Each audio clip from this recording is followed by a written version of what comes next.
माँ, ये राधिका है, तुम्हारी बहू। राधिका गांव में हॉस्पिटल में नर्स का काम करती है। बस हम दोनों में दोस्ती हो गई और हमने शादी कर ली। राधिका, माँ के पैर छू। अरे चल हट नालायक। अरे मैंने क्या क्या सपने देखे थे कि तेरी शादी किसी अमीर घर में करूंगी और दहेज में लाखों रुपए लूंगी, और तू गांव की इस मामूली लड़की को मेरी बहू बनाकर ले आया। लेकिन बेटे की जिद के आगे सुनीता देवी मजबूर हो जाती है। राधिका सुनीता देवी को फूटी आंख भी नहीं भाती थी।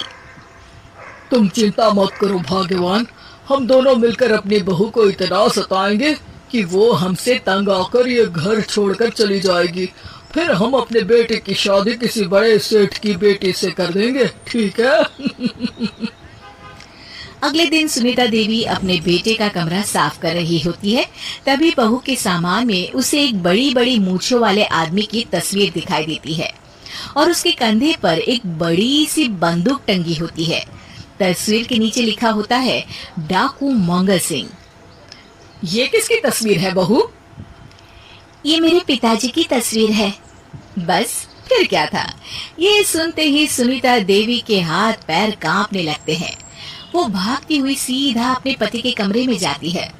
अरे गजब हो गया जी, गजब। अरे क्या हो गया भाग्यवान? हमारी बहू एक मशहूर डाकू मंगल सिंह की बेटी है। हे भगवान, अब क्या होगा? क्या कहा? डाकू मंगल सिंह? अरे मर गए रे। सुना है वो तो बड़ा ही खतरनाक डाकू है। मारता ज्यादा है, गिनता कम है। लोग पुलिस वाले भी उसके नाम से कांपते हैं। अरे सुना है वो तो हर हफ्ते 2-4 लोगों का ऊपर का टिकट कटवा ही देता है। हे भगवान, अब हम क्या करेंगे? ये हमारे नालायक बेटे ने कैसी मुसीबत हमारे गले बांध दी। हाँ वो तो है।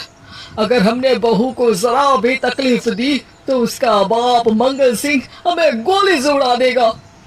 अब जो मैं कहता हूँ उसे ध्यान से सुनो। तुम बहू से बिल्कुल घर के काम मत करवाना, और ध्यान रहे उसे किसी प्रकार की तकलीफ नहीं होनी चाहिए, समझ गई ना? और ऐसा ही होता है। अगले दिन सुनीता देवी रसोई में खाना बना रही होती है कि तभी, ये क्या माँ जी, मेरे रहते आप खाना बना रही हैं? चलिए हटिए, मैं खाना बना देती हूँ। अरे नहीं नहीं बहू, तू यहाँ क्यों आ गई? जा, तू अपने कमरे में जाकर आराम कर, मैं खाना बना लूंगी। सुनीता देवी जिद करके राधिका को भेज देती है। फिर एक दिन, अरे फर्श पर कितनी धूल जमी है, माँ जी देखेंगी तो नाराज हो जाएंगी, मैं अभी यहाँ पोछा लगा देती हूँ। राधिका जैसे ही पोछा लगाने लगती है कि तभी उसके ससुर की नजर उस पर पड़ती है। बंसीलाल भागता हुआ वहाँ आता है। अरे नहीं नहीं बहू, तुम ये क्या गजब कर रही हो? बहू तो बेटी समान होती है और हम ना अपनी बेटियों से काम नहीं करवाते। तुम आराम से बैठकर YouTube पर किड लॉजिक चैनल की सास बहू की कहानियाँ देखो। वो लोग ना बहुत अच्छी अच्छी कहानियाँ बनाते हैं। सच? आप देखते हैं? अरे मैं तो रोज देखता हूँ। शहर की बहू तो मेरी फेवरेट कहानी है। हाँ, ये कहकर बंसीलाल पोछा लगाने लगता है। इस तरह राधिका के सास ससुर सारा दिन उसकी खुशामद में लगे रहते हैं और उसे किसी महारानी की तरह रखते थे। कैसा लगा बहू? पिज्जा टेस्टी तो है ना? अच्छा, मीठे में क्या खाओगी बोलो तो?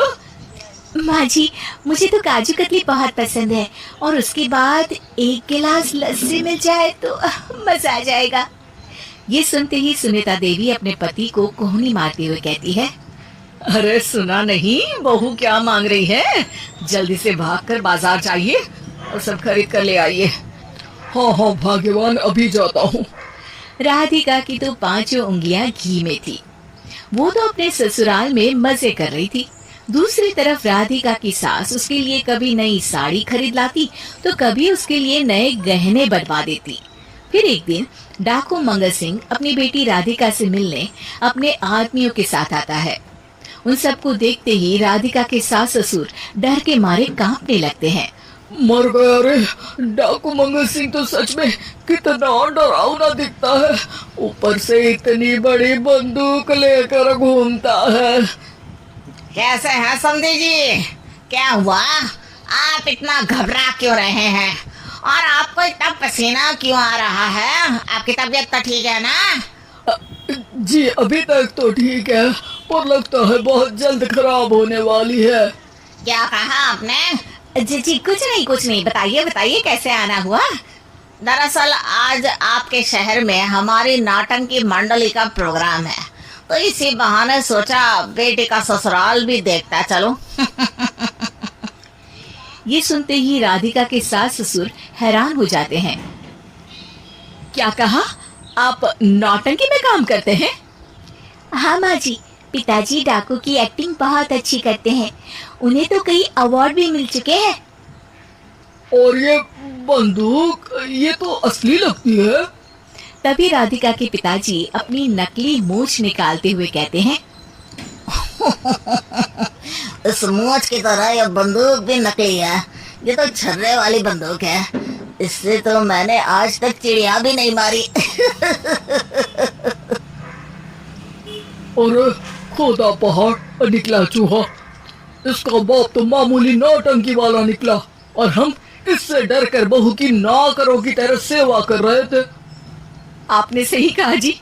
इसके पीछे मेरे कितने पैसे खर्च हो गए, और काम कर करके मेरी तो कमर टूट गई सो अलग। अरे बहू, तूने अपने पिताजी के बारे में हमें पहले क्यों नहीं बताया?